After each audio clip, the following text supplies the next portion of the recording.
بسم اللہ الرحمن الرحیم۔ فیضان محترم، بہت امپورٹنٹ ہے کہ آج ہم اپنی بیٹیوں کی تربیت اس انداز سے کریں کہ وہ سوسائٹی کو بلڈ کریں۔ بعض اوقات ہم کہتے ہیں کہ یہ سبجیکٹ پڑھنا چاہیے، اچھی بات ہے، پڑھے، کام کو پروفیشن ہو، ساری چیزیں امپورٹنٹ ہیں، انسان محنت کرے سوسائٹی میں، لیکن سب سے زیادہ امپورٹنٹ گھر ہے۔ اگر کوئی خاتون بہت پروفیشنل ہو، سب کچھ تعلیم حاصل کر لی ہو، سب کچھ ہو، مگر وہ ایک گھر مینیج نہ کر پائے، اگر وہ ایک گھر نہ بنا پائے، تو پھر آنے والی نسل میں انسان تربیت نہیں ہوں گے۔ انسان جس جگہ پر بن رہا ہے وہ ماں کی آغوش سے سٹارٹ ہو جاتا ہے۔ دو جوان جب ایک نیا کپل جب رسول خدا کی حضرت محمد مصطفیٰ صلی اللہ علیہ وآلہ وسلم، اللہ صلی علی محمد کی خدمت میں آتا ہے اور کہتا ہے کہ ہمیں اپنے آنے والی اولاد کے لیے مطلب کیا کرنا چاہیے اس کی تربیت کے لیے، تو رسول خدا یہی فرماتے ہیں، تم اپنی تربیت کرو، یعنی جب تم اپنی تربیت کرو گے تو اولاد تو خود بخود تربیت ہو جائے گی۔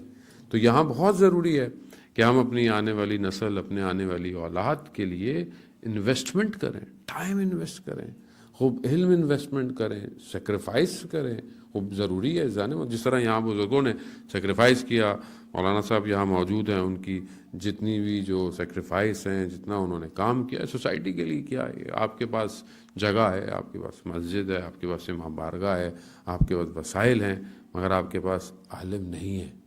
وہ یہ سوالیہ نشان ہے، لوگوں کے پاس جگہ نہیں ہے، لوگ جگہوں کے لیے رو رہے ہیں، لوگ پیسے مانگ رہے ہیں، پیسے ڈھونڈ رہے ہیں، ہمیں کوئی جگہ پیسے دے دے، ہم جگہ بنا لیں، لوگوں کے پاس سب کچھ ہے، سب کچھ ہوتے ہوئے جو ہے وہ عالم نہیں ہے۔ جانے وہ تو مولانا صاحب کا سایہ خدا قائم رکھے، لیکن بہرحال اب آپ جیسے کہ آپ خود کہتے ہیں کہ جنریشن زی جو ہے وہ اس کو جنریشن زی کا مولوی بھی چاہیے، اس کو اسی طرح کا چاہیے کہ جو آج کے حساب سے ان کو ایکٹیویٹ کر سکے۔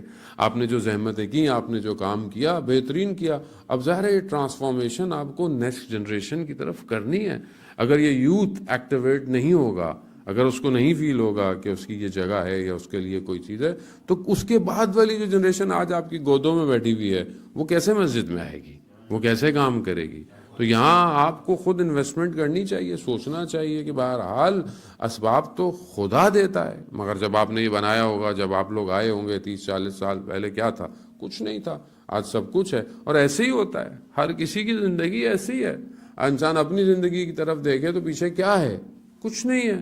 آج جب اپنے آپ کو دیکھتا ہے تو اس کو اللہ نے بہت کچھ دیا تھا، مگر کیا وہ خود لے کر آیا؟ کیا اس نے خود سٹرگل کیا؟ نہ، خدا ہے۔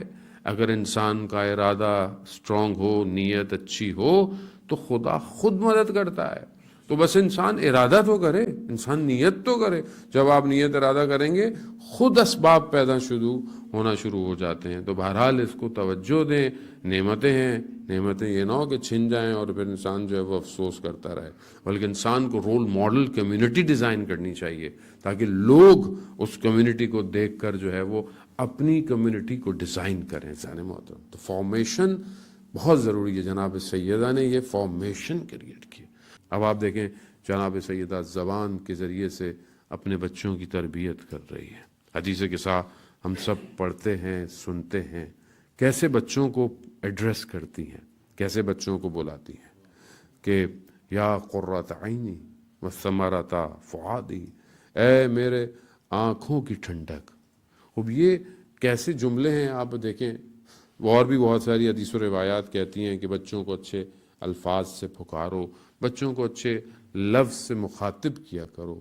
ہم بعض اوقات ایسے لفظ یوز کرتے ہیں، چھوٹے موٹے، یہ وہ بعض اوقات یہ پرسنالٹی پہ ہٹ کرتے ہیں۔ جب آپ اچھے الفاظ استعمال کریں گے تو اس کے وجود کے اندر بھی اچھائی پیدا ہوگی، اور ہر وقت مطلب کرٹیسائز کرتے رہنا، ہر وقت ڈانٹتے رہنا، ہر وقت بھی مناسب نہیں ہے۔ البتہ بچہ بچہ ہے۔ بعض اوقات ہم یہ سمجھتے ہیں کہ چھوٹا بچہ ہے وہ بالکل ایسے بہیو کرے جیسے کہ وہ MBA پاس ہوئے، نہیں ہے، بچہ ہے، اس کے اندر بچپنا بھی ہے، بچہ اب یہاں بچے بیٹھے ہوئے ہیں، پاگ رہے ہیں، کھیلیں گے بھی صحیح، ساؤنڈ بھی کریٹ کرنا، خوب بچہ ہے۔ اگر بچہ نہیں کرے گا تو کون کرے گا؟ انسان جو ہے وہ یہ بہت امپورٹنٹ ہے کہ ہم بچے کی تربیت کے لیے ان سارے فیکٹرز کو میں کہیں گیا ہوں، بہت ساری جگہوں پہ نماز پڑھاتے اور سینٹرز میں، تو وہاں بزرگ ظاہر ہے بزرگ ڈسٹرب ہوتے ہیں، بچے بھاگ رہے ہوں دوڑ رہے ہوں، وہ بھاگو بھاگو یہاں سے، نکلو یہاں سے، کون لے آتا ہے بچوں کو؟ جانے محترم آج آپ نے بچوں کو بھگایا، کل ساری زندگی مسجد نہیں آئیں گے، تو آپ ان کو بھاگنے دیں، کھیلنے دیں، دوڑنے دیں، کیا ہے، سجدے گاہ سے کھیلیں، تسبیح سے کھیلیں، یہ اللہ کے گھر میں ہے، اللہ کے گھر میں نہیں ہوں گے تو اور کہاں جائیں گے؟ اور جو خدا کے گھر سے بھگا دیا جائے تو پھر تو دنیا میں در بدر ہی رہے گا انسان۔ تو یہ تربیت بہت امپورٹنٹ ہے، گفتگو کرنا، بچوں کو صحیح اور ان کے ساتھ کمپیریزن نہیں کرنا کہ آج کل لوگ کہتے ہیں دیکھیں اس کا بچہ، اس کا بچہ، دیکھیں بچہ، نا ایسا اچھا نہیں، ہر بندے کی اپنی ایک ایبلٹی ہے، انہانس کریں کوالٹیز کو، اور اپنی تربیت بہت امپورٹنٹ ہے۔ جو بچہ یہ دیکھے کہ رات کی تاریکی میں اس کا باپ اللہ کو سجدے کر رہا ہے، آپ خود سوچیں اس بچے کی کیا تربیت ہوگی۔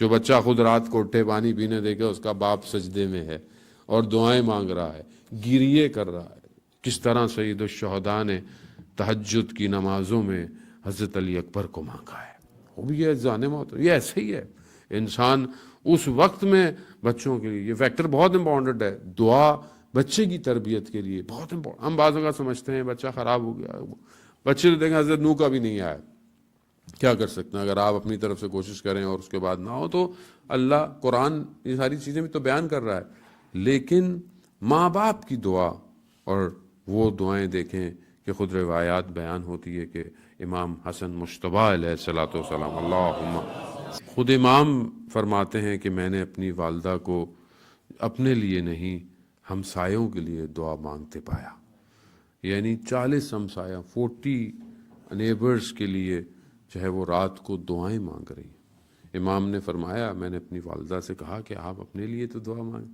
کہا نہیں، میں نے اپنے والد سے سنا ہے پہلے حق جو ہے وہ ہمسائے کا ہوتا ہے۔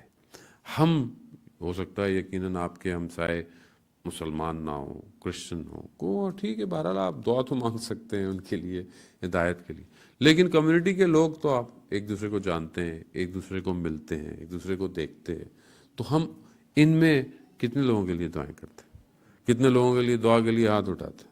کتنے لوگوں کو بہت ضروری ہے جانے محترم، جو دوسروں کے لیے مانگے گا اور دوسروں کے لیے دعا کرے گا، خدا اس کی دعاؤں کو قبول بھی کرتا ہے۔ خود دعا خود ایک بہت بڑا ایک ایسا فیکٹر ہے کہ جو انسان کو اس کی بارگاہ میں محتاجی دکھاتا ہے، یعنی جب انسان ہاتھ اٹھاتا ہے وہیں سے پتہ چل جاتا ہے کہ وہ کتنا محتاج ہے۔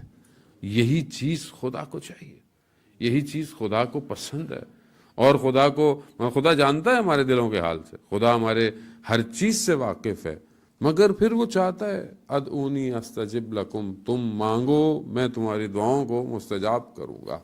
وہ شخص صحابی رسول خدا کے ساتھ، آپ جانتے تھے صحابیوں نے کتنا کردار ادا کیا، کتنے اپنے آپ کو اسلام کے لیے اب ابتدائے اسلام سے صدر اسلام سیکریفائس کیا۔ ایک صحابی نے رسول خدا سے کہا یا رسول اللہ میں نے اتنا کچھ کیا، میرے لیے کیا ہے، مجھے کیا ملے گا؟ رسول خدا نے فرمایا کہ تمہاری ایک دعا میرے پاس مستجاب ہے، یعنی تم کوئی ایک دعا بتاؤ تو میں مستجاب ہو جائے گی، تمہارے لیے مانگوں گا پوری ہو جائے گی۔ گیا، بہت سوچا اس نے، واپس آیا سوچنے کے بعد، کہا یا رسول اللہ میں چاہتا ہوں کہ روزے قیامت میں، بہشت میں، جنت میں آپ کے برابر میں ہوں، مجھے یہ دعا چاہیے۔ رسول خدا فرماتے ہیں کہ کیا یہ تم نے خود سوچا ہے؟ کہاں یا رسول اللہ یہ میں نے خود سوچا ہے، میں نے بہت سوچا کہ میں اس دنیا کی کوئی چیز مانگوں، لیکن میں نے کہا میں جو بھی مانگوں گا وہ تو یہیں رہ جائے گی، پھر میں تو چلا جاؤں گا۔ پھر میں نے سوچا کہ میں یہ مانگوں کہ مجھے جہنم سے نجات مل جائے، میں نے سوچا یہ بھی میں مانگوں، جہنم سے نجات بھی مل گئی، پھر میں کہاں جاؤں گا؟ تو میں نے کہا بیسٹ جگہ تو وہی ہے جہاں آپ ہوں گے۔ تو میں نے کہا کہ مجھے وہی مقام چاہیے جو آپ کے مقام کے برابر میں ہو۔ تو رسول خدا نے کہا جانے بہت امپورٹنٹ ہے، انسان کی thought process is very important, انسان سوچتا کیسے ہے، انسان کیا سوچ رہا ہے۔ آج میں نے پہلی مجلس میں عرض کیا، کیونکہ آج کا سوشل میڈیا، آج کی سچویشن ایسی ہو گئی ہے کہ ہمارا تھاٹ پروسیس ڈیڈ ہو گیا ہے، ہم سوچ نہیں رہے، ہم سوچتے نہیں ہیں، ہماری سوچنے کا پروسیس ہی ختم ہو گیا، وہ مشینیں ہی ختم ہو گئی ہیں، آئل کی ضرورت ہے، اسے گراریاں اس کی ختم ہو گئی ہیں۔ جیسے پرانے زمانے میں گھڑیاں چلتی تھیں، ایک ہلتی تھی دوسری ہلتی تھی، اب تو گھڑیاں بھی ڈیجیٹل آ گئی ہیں، اسمارٹ واچز آ گئی ہیں، تو گھڑیاں بھی نہیں گھوم رہی ہیں، دماغ بھی ایسے ہی ہو گیا ہے، نہیں گھومتا، محنت ہی نہیں کر رہا، اسٹرگل ہی نہیں کر رہا. ویسے بھی آج کل کوئی کام بولو تو بچہ بھی کہتا ہے میں چیٹ جی پی ٹی سے پوچھ کے بتا دیتا ہوں. یعنی وہ محنت ہی نہیں کر رہا, وہ کہتا نہیں میں ہوم ورک بھی اسی سے بتاؤں گا, میں یہ بتاؤں گا. تو میں نے اپنے بیٹے کو بولا تو وہ اپنی خوراک کا کیا کیا بابا کھانا میں نے چیٹ جی پی ٹی سے پوچھا ہے. وہ بھائی میں نے کہا خود سوچ لو, چیٹ جی پی ٹی تمہیں کیا بتائے گی. بہرحال لیکن اسی طنز و مزاح میں دیکھ رہا تھا کسی نے چیٹ جی پی ٹی سے پوچھا کہ ہمیں اگر 140 سال زندہ رہنا ہو تو ہمیں کیا کرنا چاہیے. تو چیٹ جی پی ٹی نے اتنی بڑی لسٹ تھی, اس میں اس نے کہا نہ کوئی خوراک, نہ کوئی لائف سٹائل, نہ کوئی لباس. اگر تم زیادہ رہنا چاہتے ہو تو اپنے آپ کو سٹریس سے دور رکھو. اور جان محترم اگر قرآن کی طرف نگاہ کریں تو کوئی بھی چیز بہتر نہیں ہے سوائے اس قرآن کی آیت کے, الا بذکر اللہ تطمئن القلوب, کہ آگاہ ہو جاؤ کہ صرف اللہ ہی کا ذکر ہے جو دلوں کو اطمینان دیتا ہے. اب یہ بہت ضروری ہے کہ انسان بہرحال اپنے آپ کو اس سچویشن کے ساتھ جو ہے وہ رکھے. تو یہاں بہت ضروری ہے کہ ہم اپنے بچوں کو اپنے گھر کی تشکیل میں خاتون اپنا کردار بہت ادا کرے, بہت امپورٹنٹ ہے. ایک رحم مادر سے بچہ آتا ہے, ماں کا کردار بچے کی فارمیشن پہ, یعنی جب اس کے شاکلہ بن رہا ہوتا ہے, جب اس کی ہڈیاں بن رہی ہوتی ہیں, افیکٹ کرتا ہے.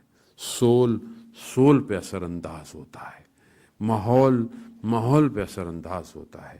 جو سن رہے ہیں, جو دیکھ رہے ہیں, وہ محسوس کیا جا رہا ہے. کوئی بھی چیز اس دنیا میں بیکار خلق نہیں کی گئی, ہر چیز جو ہے وہ ڈیزائنڈ ہے.